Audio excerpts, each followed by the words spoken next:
మెదక్ జిల్లా రామాయంపేట మండల కేంద్రంలో మహాత్మా సావిత్రిబాయి పూలే 128వ వర్ధంతి వేడుకలను బీసీ నాయకుల ఆధ్వర్యంలో ఘనంగా నిర్వహించారు. ఈ సందర్భంగా వారు మాట్లాడుతూ బడుగు బలహీన వర్గాల ఆశాజ్యోతి సావిత్రిబాయి పూలే మహిళల చదువు కోసం ఆమె ఎంతగానో కృషి చేస్తుందన్నారు. మహిళల చదువు కోసం అహర్నిశలు కృషి చేసి చదువు నేర్చుకుని ఎంతో మందికి మహిళలకు ఆదర్శప్రాయంగా నిలిచిందన్నారు. సమాజ స్థాపన కోసం కృషి చేసిన మహనీయురాలు సావిత్రిబాయి పూలే అన్నారు. ఈ కార్యక్రమంలో మహాత్మా పూలే ఫౌండర్ పోచమ్మల అశ్విని, శ్రీనివాస్, అబ్రమైన గంగా, రాములు, శశికాంత్, సుంకోజు దామోదర్, అల్లాడి వెంకటేష్, దేవుని రవి, రెడ్డమైన నరేష్, సురేష్ నాయక్, పిట్లా శ్రీశైలం, పుట్టి శ్రీనివాస్ పాల్గొన్నారు.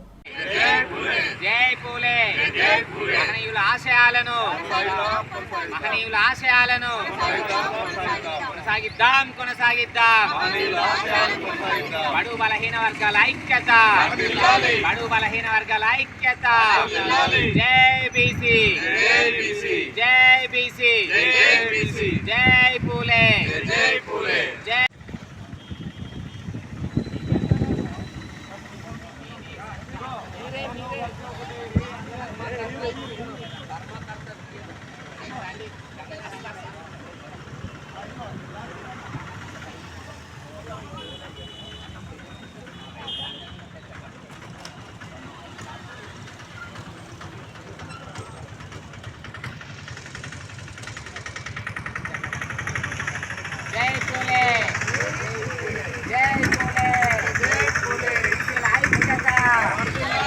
బలహీన వర్గాల ఐక్యత, జై పూలే,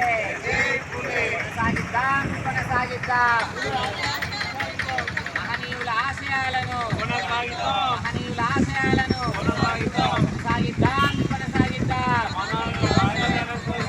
జై పూలే, జై పూలే.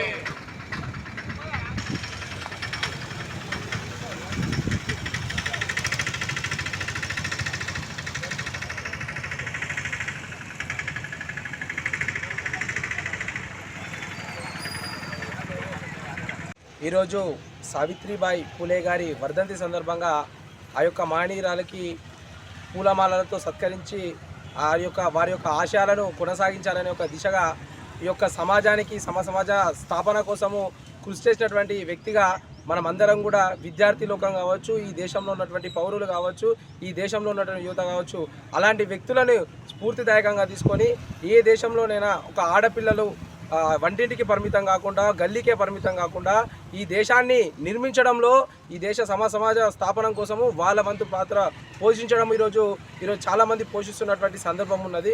ఎందుకనంటే ఆ రోజు సావిత్రిబాయి పూలే గారు ఆడపిల్లలకు చదువు వస్తే ఈ దేశాన్ని శాసించే శక్తిగా ఎదుగుతారని చెప్పేసి మనమందరం ఆ ఉద్దేశంతో ఆమె ఎంతోమందికి చదువులు చెప్పి ఈరోజు అందరికీ సమాజ స్థాపన ఏ రకంగా జరుగుతుందని చెప్పేసి తెలియజేసింది.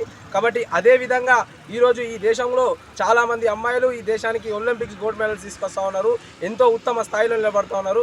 కేవలం సావిత్రిబాయి పూలే లాంటి వ్యక్తులు ఆ రోజు ఆ యొక్క నిర్ణయము ఈరోజు ఇంతవరకు తీసుకొచ్చినటువంటి ఘనత. కాబట్టి ఈ దేశంలో ఉన్నటువంటి యువత చెడు మార్గాలకు పోకుండా, చెడు వ్యసనాలకు పాల్పడకుండా ఈ సమాజ స్థాపన కోసం, ఈ దేశ నిర్మాణం కోసం పనిచేసినటువంటి అవసరం ఉందని చెప్పేసి తెలియజేస్తున్నాను. మున్సిపాలిటీ పరిధిలో మహాత్ములైనటువంటి జ్యోతిరావు పూలే, సావిత్రిబాయి పూలే విగ్రహాల వద్ద జ్యోతిరావు పూలే యొక్క వర్ధంతి సందర్భంగా ఈ కార్యక్రమంలో పాల్గొన్న ప్రతి ఒక్కరికి శుభాకాంక్షలు తెలియజేసుకుంటున్నాను, నమస్కారాలు తెలియజేసుకుంటున్నాను. అప్పట్లోనే మనకు ఎలాంటి వనరులు లేనప్పుడు మరి 150-200 సంవత్సరాల క్రితమే వారి యొక్క పోరాటాల ఫలితమే ఈరోజు మరి మొట్టమొదటి భారతదేశ మహిళా టీచర్ ఎవరంటే సావిత్రిబాయి పూలే. ఆమె బడుగు బలహీన వర్గాలకు చెందినటువంటి వ్యక్తి, మరి ఎంతమందికి ఆదర్శంగా నిలిచినటువంటి వ్యక్తి. అలాంటి మహనీయులను మనం ఇలా రామాయంపేట మున్సిపాలిటీ పరిధిలోను ఎప్పటికప్పుడు వర్ధంతి కార్యక్రమాలు కానీ, జయంతి కార్యక్రమాలు కానీ మనం వాళ్ళని జ్ఞాపకం చేసుకుంటూ ఇలాంటి కార్యక్రమంలో పాల్గొంటే మన యొక్క పూర్వజన్మ కూడా సుఖంగా అవుతుంది అని చెప్పేసి కూడా ఈ సందర్భంగా భావిస్తున్నాను. నిన్నటి రోజు ఏదైతే మహిళా దినోత్సవం సందర్భంగా ప్రతి మహిళలకు కూడా మేము శుభాకాంక్షలు తెలియడం జరిగింది. ఇలాంటి మహోన్నతులు ఉన్నటువంటి ఈ భారత గడ్డ మీద ఇలాంటి మహనీయులు ఇంకా మనకు వస్తూ మనకు ప్రపంచాన్ని కాదు మన దేశాన్ని ముందుకు తీసుకోవాల్సిన అవసరం కూడా ఉందని చెప్పేసి కూడా ఈ సందర్భంగా తెలియజేస్తున్నాను. మహాత్మా జ్యోతిరావు పూలే, సావిత్రిబాయి పూలే, మరి సావిత్రిబాయి పూలే వర్ధంతి సందర్భంగా రామాయంపేట్ల మరి బడుగు బలహీన వర్గాల ఆశాజ్యోతైన సావిత్రిబాయి పూలేకు మరి ఘనంగా నివాళులు అర్పించడం జరిగింది. మరి ఆమె ఎన్నో సేవలు చేసింది. వాళ్ళ ప్రాణాలను త్యాగం పెట్టి మరి మనకు ఎంతో సేవను అందించిన మహనీయులను మనం ఎప్పటికీ కూడా మర్చిపోవద్దు. వాళ్ళని స్ఫూర్తిగా తీసుకొని ముందుగా అన్ని కార్యక్రమాలలో అన్ని ఉద్యమాలలో కూడా మనం ముందుండాలి. మరి సావిత్రిబాయి పూలే గారు మహిళలు వంటింటికి అంకితం కాకూడదని చెప్పి ఆమె చదువు నేర్చుకొని ఎంతోమందికి మహిళలకు చదువును అందించి ఈరోజు అన్ని స్థానాలలో ముందడుగు కల్పిస్తున్న సావిత్రిబాయి పూలేకు ఇవే మా ఘనంగా నివాళులు అర్పిస్తున్నామని తెలియజేస్తున్నాం.